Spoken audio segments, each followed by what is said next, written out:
Hello everyone, welcome to our channel Ask Prep. In today's series on 11th grade physics, we will be studying chapter 15, Waves, in detail, which is the last chapter of this series and very important topic. Let's start the video. What are waves? A wave is a form of disturbance that travels through a material medium due to the repeated periodic motion of the particles of the medium about their mean positions without any actual transportation of matter. Characteristics of waves. The characteristics of waves are as follows. 1. Each successive particle of the medium executes a motion similar to its predecessors, either along or perpendicular to the line of travel of the wave. 2. During wave motion, only the transfer of energy takes place, not that of a portion of the medium. Waves are mainly of three types. A. Mechanical or elastic waves. B. Electromagnetic waves. C. Matter waves. Mechanical waves. Mechanical waves can be produced or propagated only in a material medium. These waves are governed by Newton's laws of motion. Examples include waves on a water surface, waves on strings, and sound waves. Electromagnetic waves. These waves require no material medium for their production and propagation, i.e., they can pass through a vacuum and any other material medium. Common examples of electromagnetic waves are visible light, ultraviolet light, radio waves, microwaves, etc. Matter waves. These waves are associated with moving particles of matter, such as electrons, protons, and neutrons. Mechanical waves are of two types. 1. Transverse wave motion. 2. Longitudinal wave motion.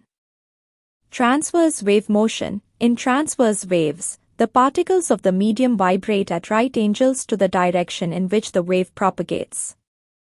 Waves on strings, surface water waves, and electromagnetic waves are transverse waves. In electromagnetic waves, which include light waves, the disturbance that travels are not due to the vibrations of particles but rather the oscillation of electric and magnetic fields, which takes place at right angles to the direction in which the wave travels.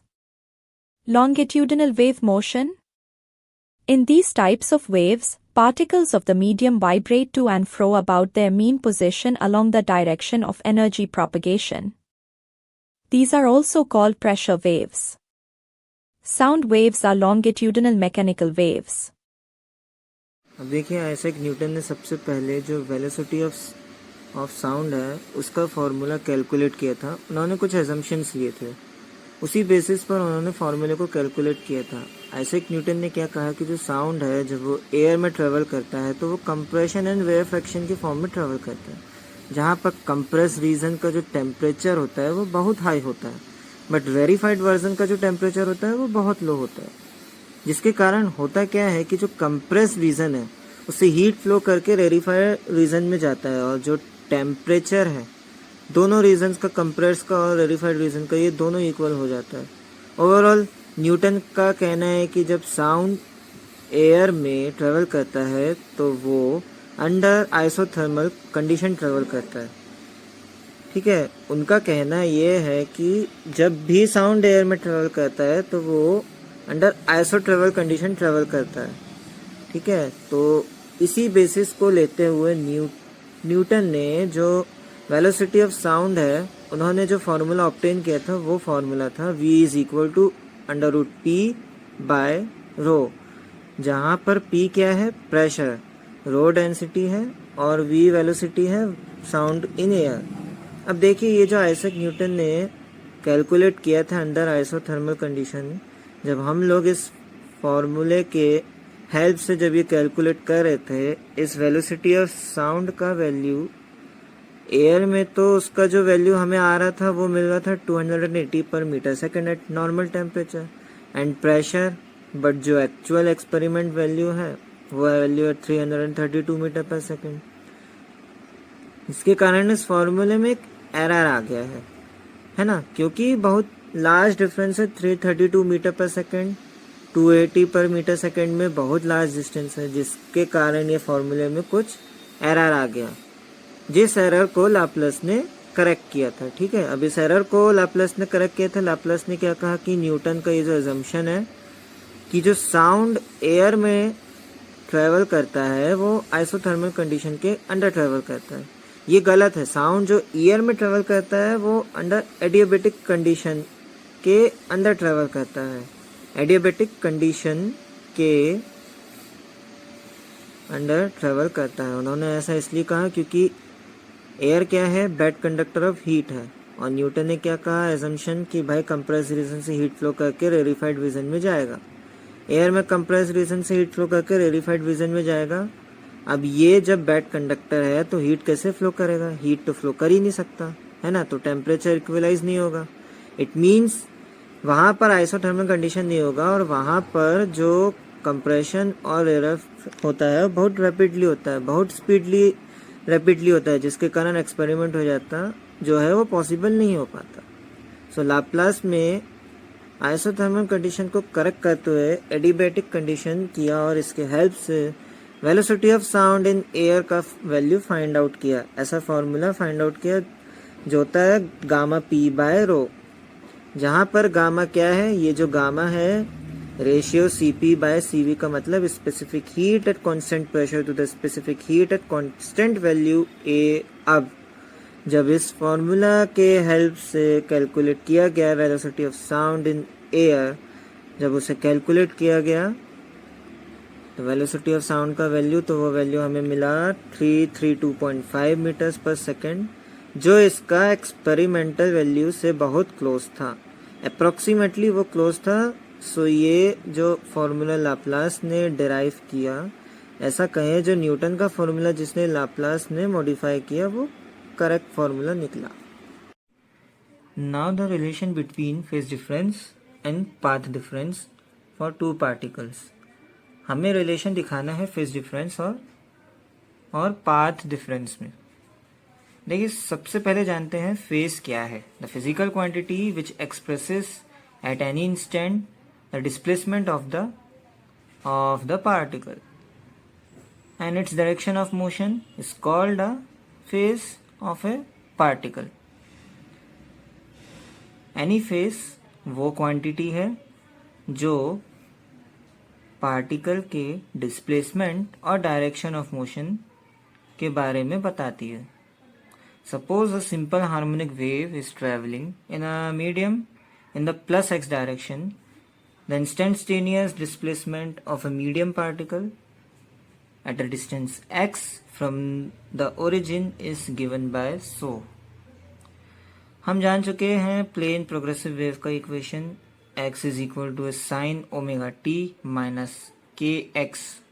तो यहाँ phase कितना हुआ, phase phi of the particle हुआ। ये जो sine का argument है omega t minus के एक्स, इसी को फेस कहते हैं। तो phase 5 is omega t minus this phase. अब suppose at any instant t phi 1 and phi 2 are the faces of the two particles whose distances from the origin are x1 and x2. मान लीजिए कि x1 distance पर और x2 distance पर एक particle होगा through particles. x1 distance पर x2 distance पर द पार्टिकल्स सेम है और उनके फेस क्या होगा, phi 1 is omega t minus के x1, phi 2 is omega t minus के x2। डिफरेंटली है phi 2 minus phi 1 is omega t minus kx2 minus omega t minus kx1. This is kx1 minus x2. ये difference है delta phi और k क्या हुआ 2 pi by lambda x1 minus x2 is a path difference to delta x. So phase difference delta phi is 2 pi by lambda into path difference. बहुत इस्तेमाल होता है formula language में phase differences. तो pi by lambda into path difference. ना time के हिसाब से हमें फेज डिफरेंस देखना है, तो देखिए now suppose the phase of a particle distance x from the origin is phi 1 at time t1 and phi 2 at time t2। Then phi one होगा ओमेगा टी वन माइनस के X और phi two होगा omega T two minus K. मतलब ये कहने का ये समझ लीजिए कि एक पर्टिकुलर पार्टिकल जो कि डिस्टेंस x पर है, t1 टाइम पर उसका फेस a है, वैसे ही पार्टिकल 2 का t2 टाइम पर phase phi 2h। So phi one minus phi two is omega t1 minus kx1 omega t2 minus kx and omega t1 minus t2। So delta phi is equal to omega की जगह 2 pi by T. Time period है into delta T है, time interval 1 और formula निकल आया phase difference और path difference में। Phase difference is 2 pi by t into time interval. Phase difference is 2 pi by into time interval. तो formula है phase difference और पाथ डिफरेंस में जो relation. Progressive waves. The waves are in the form of crests and troughs, that is sine-cosine functions, which move onward with a definite velocity. Every particle has the same amplitude, which it attains in its own time depending on the progress of the wave. Next is stationary waves. The disturbance is stationary, with no forward or backward movement of the wave. Each particle has its own vibration characteristics. The waves have the appearance of a sine-cosine function, which shrinks to a straight line twice in each vibration. It never advances. Beats, the phenomenon of regular rise and fall in the intensity of sound, when two waves of nearly equal frequencies traveling along the same line and in the same direction superimpose on each other, is called beats. One rise and one fall in the intensity of sound constitute one beat, and the number of beats per second is called beat frequency. It is given as Vb is equal to V1 subtract V2, where V1 and V2 are the frequencies of the two interfering waves, with V1 being greater than V2. Doppler effect basically sound में होने वाला एक effect है जो wavelength के changes से आता है। इसे समझते हैं ये कैसे होता है। यहाँ पर देख सकते हैं ये कोई ऑब्जर्वर है और ये कोई साउंड का सोर्स है। अभी ये स्टेबल कंडीशन में रुका हुआ है, तब यहाँ से निकलने वाली जो वेवलेंथ है वो कांस्टेंट है इसी तरीके से, और यहाँ पर इसको सेम फ्रीक्वेंसी के टोन सुनाई देगी। लेकिन जैसे ही सोर्स ऑब्जर्वर की तरफ आता है, साइड आता है, तब इसकी वेवलेंथ कम हो जाती है। जैसा कि आप यहाँ पर देख रहे हैं वेवलेंथ इतनी हो गई है, यहाँ से यहाँ तक पहले कितनी थी, ज़्यादा थी। लैम्डा वेवलेंथ है तो कम होने से फ्रिक्वेंसी ज़्यादा होती है और हमको आवाज़ फ्रिक्वेंसी इंक्रीज होती भी सुनाई देती है यदि सोर्स की अगर बात करते हैं।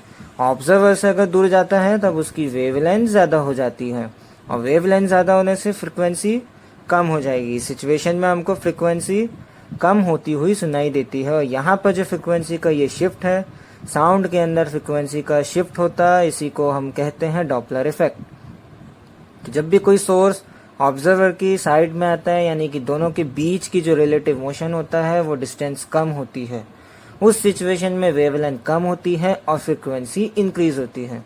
और जब सोर्स और ऑब्जर्वर के बीच की डिस्टेंस रिलेटिव मोशन बढ़ता है तब वेवलेंथ इंक्रीज होती है और फ्रिक्वेंसी कम होती है। तो यहाँ पर फ्रिक्वेंसी और वेवलेंथ में जो चेंज है इसी को हम कहते हैं डॉपलर इफेक्ट, और इसी की वजह से हमको साउंड अलग अलग सुनाई देता है। और यहाँ पर आपको एक बात याद रखनी है, सोर्स से निकलने वाला साउंड में कोई भी चेंजेस नहीं आती, तीनों सोर्स से साउंड सेम ही निकलता है। ओनली ऑब्जर्वर को डिफरेंट दिखाई देता है due to change in wavelength. तीनों सोर्स एक ही तरीके से यहाँ पर मतलब साउंड निकाल रहे हैं, लेकिन ऑब्जर्वर को अलग अलग इसीलिए सुनाई दे रहा है क्योंकि जब पास में आता है तब वेवलेंथ कंप्रेस हो जाती है और जब दूर जाता है तो वेवलेंथ इंक्रीज हो जाती है, यानी बढ़ जाती है। इसी को हम कहते हैं Doppler effect. Thank you for watching. We will be dropping notes in the description of this video. If you found this video helpful, kindly like, subscribe, and share. See you in the next video. All the best for your exams.